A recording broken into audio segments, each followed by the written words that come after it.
Huzur, paano po namin dapat sagutin ang mga taong nagtataas ng mga paratang laban sa jamaat sa parang banayad, hindi direktahan at palihim? Dapat ninyong sabihin sa kanila na kung nais talaga nilang tutulan ng jamaat, gawin nila ito ng lantaran at hayagan. May ilang tao na may reklamo laban sa ilang mga opisyal. Maaaring totoo na apektuhan sila ng masama ng isang tao, ngunit hindi ito nangangahulugan na dapat nilang dungisan ang pangalan ng jamaat o sabihing mali ang buong sistema. Iyon ay kahinaan ng isang individual lamang na naging dahilan upang siya ay masamang maimpluwensyahan. Para sa ganitong kaso, kailangang ipaalam ito sa Nizam Jamaat.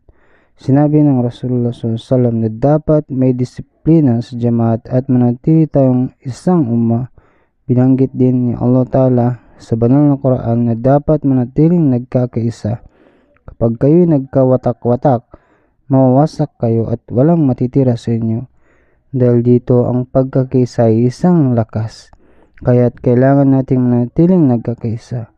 Kung ang isang tao ay may personal na reklamo laban sa isang tao, dapat niyang subukang ayusin ito sa tulong ng mga opisyal ng jamaat o iwasan na lamang ang labis na pagkikisalamuha sa taong iyon.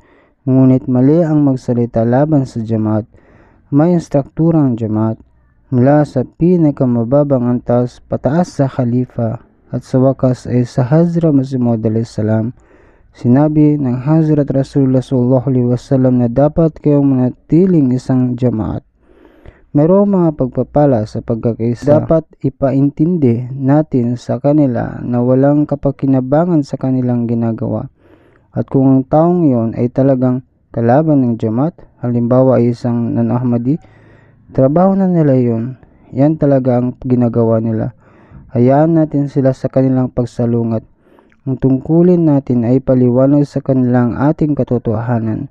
Kung maayos ang ating mga gawa, kung isinasabuhay natin ang tunay na mga aral ng Islam, kung nidarasal tayo ng 5 beses sa isang araw, kung taimtim ang ating mga panalangin, kung naniniwala tayo kay Allah Ta'ala, kung naniniwala tayo sa Hazrat Rasulullah SAW, kung binabasa natin ang banal na Quran at sinusunod ang mga kautusan nito, at kung pinagsisikapan nating maunawaan ng mga aklat at ng kasulatan ng Hazrat Masih Maud salam na ipinaliwanag sa atin sa panahong ito, kung gayon, wala tayong dapat ikabahala sa sinuman.